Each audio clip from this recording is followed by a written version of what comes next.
أبي أمامة رضي الله تعالى عنه قال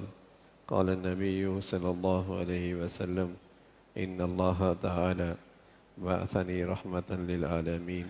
وهدى للعالمين وأمرني ربي عز وجل بمحق المغازف والمزامير الأوثان والصليب وأمر الجاهلية وحلف ربي عز وجل بعزتي لا يشرب عبد من عبيدي جرعة من خمر إلا سقيته من الصديد مثلها ولا يتركها من مخافتي إلا سقيته من حياد القدس۔ حضرت ابو امامہ رضی اللہ تعالیٰ عنہ فرماتے ہیں پیارے رسول صلی اللہ علیہ وسلم نے ارشاد فرمایا کہ اللہ تعالیٰ نے مجھے تمام عالم کے لیے رحمت اور ہدایت کا ذریعہ بنا کر بھیجا۔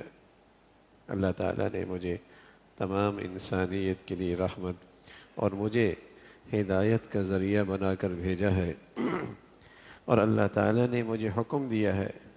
کہ میں مزامیر، آلات موسیقی اور یہ باجے ان کو مٹا دوں اور بت پرستی کو مٹا دوں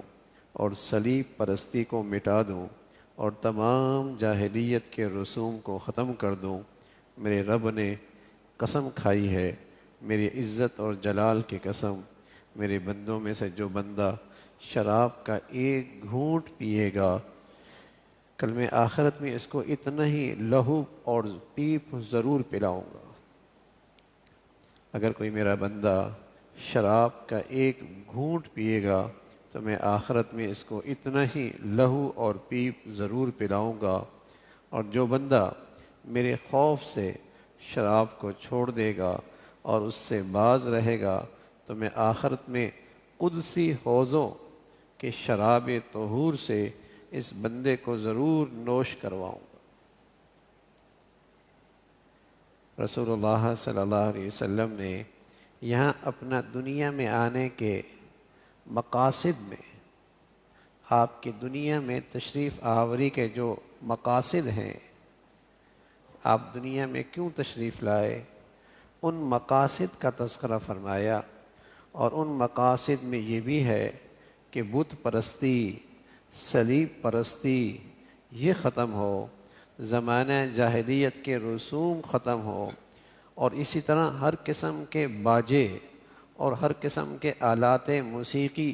یہ مٹائے جائیں، جیسے ڈھولک، طبلہ، سرنگی، اس قسم کے سارے جسے کہیں کہ آلات موسیقی ہیں، ان کو مٹانا بھی رسول اللہ صلی اللہ علیہ وسلم کے ان خاص کاموں میں سے ایک کام ہے جس کے لیے آپ دنیا میں تشریف لائے اور جس کے لیے اللہ تعالیٰ نے آپ کو دنیا میں بھیجا۔ اور یہ آپ کے مقاصد نبوت میں سے، نبوت کے اہم کاموں میں سے یہ بھی ہے کہ اللہ کے نبی جس طرح بت پرستی مٹانے کے لیے آئے، صلیب پرستی مٹانے کے لیے آئے، جاہلیت کے رسوم ختم کرنے کے لیے آئے، اسی طرح آلات موسیقی اور یہ گانے بجانے کے آلات ان کو مٹانے کے لیے بھی تشریف لائے۔ اور کتنی بدنصیبی اور بدبختی ہے ان نام لیوا مسلمانوں کی کہ جو کام اللہ کے نبی کا تھا مٹانا، آج امت کے یہ افراد اسے پھیلا رہے ہیں اور اسے پھیلانے کو اپنا مشن بنا رہے ہیں۔ جیسے اللہ کے نبی کا مقصد تھا مٹانا، اور ان بدنصیب لوگوں کا مقصد ہے پھیلانا اور اسے فروغ دینا اور اس کی حوصلہ افزائی کرنا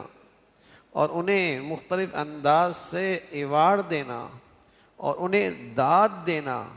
معاشرے اور سوسائٹی کے اندر انہیں آگے بڑھانا۔ کہنے میں وہ بھی امتی ہیں اور کہنے میں وہ بھی آپ علیہ الصلاۃ والسلام کا کلمہ پڑھتے ہیں، لیکن کتنے بدبخت ہیں کہ نبی کی مشن کے مقابلے پہ کھڑے۔ اللہ کے نبی صلی اللہ علیہ وسلم مٹانے کے لیے تشریف لائے اور یہ بدبخت اسے پھیلا رہے ہیں، اور یہ اسے جسے کہیں کہ پروموٹ کر رہے ہیں، بڑھا رہے ہیں، فروغ دے رہے ہیں۔ تو رسول اللہ صلی اللہ علیہ وسلم نے فرمایا کہ جیسے میری نبوت کے مقاصد میں ہے کہ صلیب پرستی، بت پرستی اور جاہلیت کے رسوم کو ختم کروں، اسی طرح میری نبوت کے مقاصد میں سے ہے کہ میں آلات موسیقی ان چیزوں کو مٹاؤں۔ اور پھر آپ علیہ الصلاۃ والسلام نے آخر میں فرمایا کہ شراب پینے والوں کے بارے میں جو اللہ کے خوف سے شراب سے بچ جائے، اللہ تعالیٰ اسے قدسی حوضوں میں سے شراب پلوائیں گے، اور وہ اللہ کے خاص مقرب فرشتوں کا اعزاز و اکرام ہوگا۔ اور اس کے بالمقابل جو اس دنیا میں شراب پیے گا، اللہ تعالیٰ اتنا ہی اسے پیپ اور لہو کے گھونٹ بھی پلائے گا، اتنا ہی اسے جہنم میں جہنمیوں کے جسم سے نکلنے والے خون اور پیپ، ان کے زخموں سے رسنے والی پیپ اور خون جو جہنم میں ہوگا، یہ شرابی اسے پیے گا۔ آپ علیہ الصلاۃ والسلام فرمایا کرتے تھے، عن ابن عباس سے روایت ہے، فرماتے رسول اللہ صلی اللہ علیہ وسلم نے فرمایا، شراب پینے والا اگر اسی حال میں مر گیا تو اللہ کے سامنے اس کی پیشی ایک مشرک کی طرح ہوگی۔ شراب پینے والا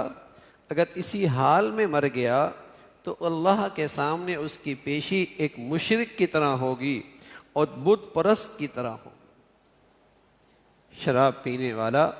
اتنے بڑی اللہ کی ناراضگی اور اللہ کے غضب کا مستحق ہے جیسے ایک مشرک ہوتا ہے، جیسے ایک بت پرست ہوتا ہے، اسی حال میں وہ وہاں حاضر ہوگا۔ انس فرماتے ہیں رضی اللہ تعالیٰ عنہ، پیارے رسول صلی اللہ علیہ وسلم نے فرمایا، شراب کے سلسلے سے تعلق رکھنے والے 10 آدمیوں کے لیے بد دعا ہے۔ شراب سے تعلق رکھنے والے 10 آدمیوں کے لیے بد دعا ہے، صرف پینے والے پر نہیں